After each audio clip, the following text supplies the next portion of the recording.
What up, music producers, sound designers, or whoever's watching this video? My name's Nick, and today I'm going to talk about hi-hats.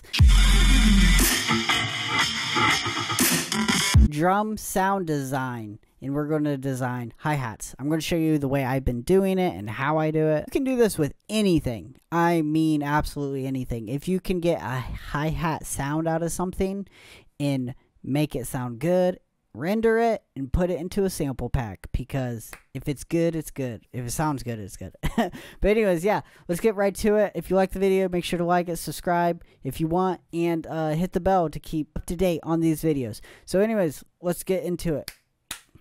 So hi-hats, the way I like to talk about hi-hats is they're really easy to make. So the way I like to make them is with 3 layers. You can make it with anything though. Like I said earlier, you can do it with your mouth. You go pss, pss, pss. You could record that, pitch it up a little, add a little bit of EQ, reverb, compress, and then render it. And that could be a good hi-hat. The reason I like doing it with 3 layers is I just like to get it sound as good as possible. And I feel like anything over 3 layers is a little much.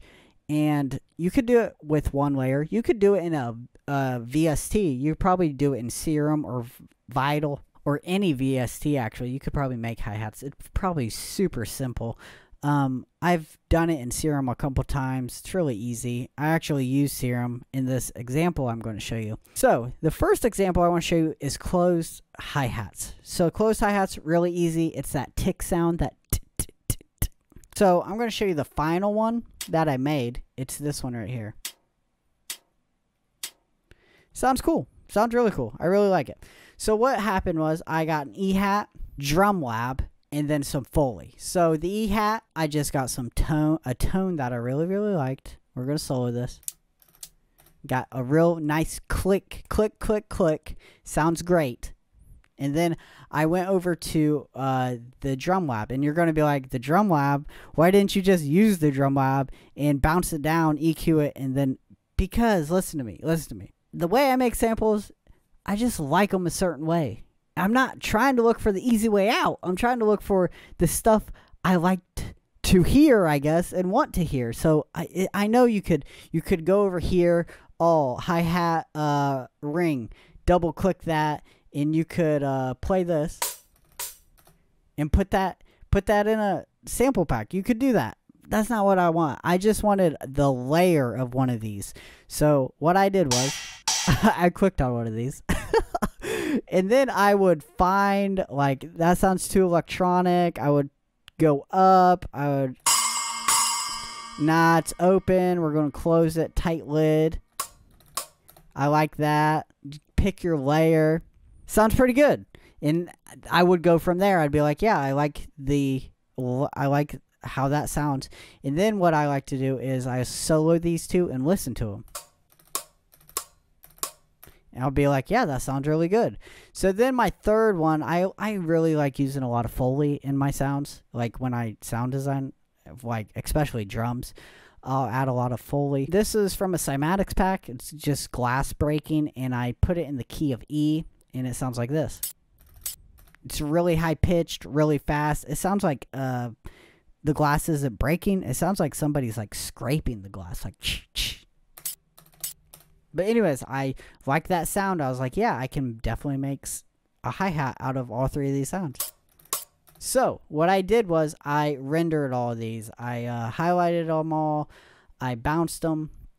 And then I picked what I wanted it to bounce from. The E-hat, complete control, and then the sample. And then after I bounced them, I put them in a new group. Group 2. We have audio 1, 2, and 3. It's E-hat, drum lab, and then the sample. So what happens from here is I like to EQ every one of them individually, and you're like, man, you're making this harder than it is. But I'm not making it harder than it is, because I like to do it like this. I like to have it sound as good as possible. So I did some EQing, transient control, made it a little bit more clicky. The same thing with this, but did not add transient control to this. I added some bite, because bite has these really good resampled effects, and I used the old tape, and it sounds really good. It just makes it sound old, like lo-fi stuff, and it sounds cool. And then for the third one, I EQ'd it really, really bad because I forget what happened. There was a little sound in there that I didn't like, so I had to EQ it way, way down.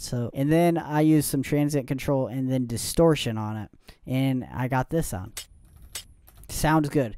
After all that, I usually just render it down again, but all three of those together, so they're all together in one sample, and I'll add more effects. So what I added was an EQ, reverb, more bite, and then a compressor. So I got this. Sounds good. I really like that hi-hat. It just sounds good. And yeah, that's how the closed hi-hat is made from my point of view, pretty much. It sounds really, really cool. I really like it. And I fade it in because if it's faded too much out, you'll hear like, it's just too open. You gotta fade it. You gotta fade it. Fade it out a little like this. So real fast attack. Anyways, let's talk about the open hat. Open hat's pretty cool. You again used three layers. E hat, this time serum, and then some Foley. This Foley is just eggs. This is like a transient for the initial hit. Yeah, it sounds like scrambled eggs. But yeah, I used that for the initial hit. I used this serum right here. I used the envelope and put it to the noise level, and I used this air can too, and this is the sound I got. That's a open hi-hat right there. In reality, it's just air descending really fast. That's all it really is. And it sounded cool, and I was like, yeah, that's going to sound great. And then I used the E-hat in Bitwig Studios because the E drums are amazing. And that descends a little bit too. It has a different tone and texture. And I added all these together. Sounds great to me. And I did the same thing. I highlighted them, bounced them down individually, put them in this group too, EQ'd them, put some reverb on them, EQ'd them massively, this one massively. Very important step I forgot to talk about earlier. Make sure you mix this really well. Like, you see the hi-hat, the egg right here, it's turned down a lot because I still wanted a little bit of the character from the sound, but sometimes it sounded a little bit too much. And yeah, you don't want it to sound too much. But yeah, you just gotta mix your stuff right. And I think mixing and actually making drums and sounds and stuff like that has helped me actually mix my music a lot. Like a lot. Like when I'm sitting here mixing drums, I can tell that my drums in my songs have got way better. I can tell my sounds that I pick and make have got way better. They complement each other a lot better. And yeah, it's just helped me a lot just making sounds. It's pretty awesome. So yeah, I EQ them individually. This is just how I like to do it. I know you're probably going to be like, man, he does this way too hard. No, it's just, I feel like it's like meditating. It's just how I like to do it. It feels good. Like doing it like this, layering stuff. And I bounced it down and I got this hi-hat right here. Yeah, sounds good.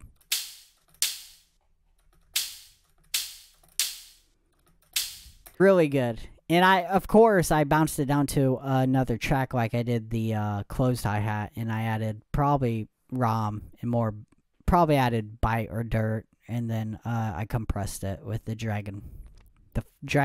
Fire Dragon. What's it called? Is it called Dragonfire? Yep, Dragonfire. That's a good compressor. I really like that compressor. But yeah, that's how I make hi-hats, and that's how you can make hi-hats. But you could also just go to DrumLab and open a preset and change a little bit of stuff and bounce it down, EQ it, and then put it in a sample pack. And that's another way you can make samples or hi-hats. But thanks for watching the video. If you like the video, give me a like, subscribe, and hit the bell if you want to be notified for these videos.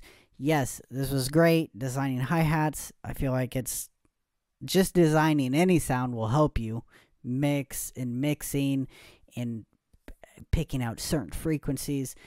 Yeah, I really like sound design, and I can't believe how much I've learned.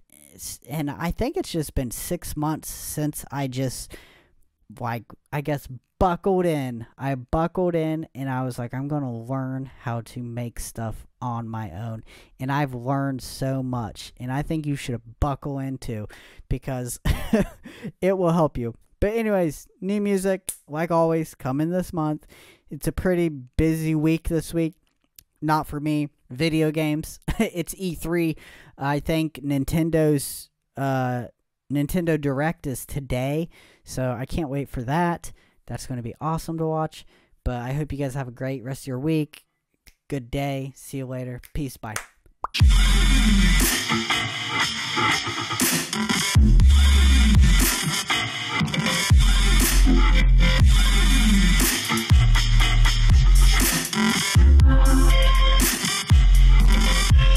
Thank you.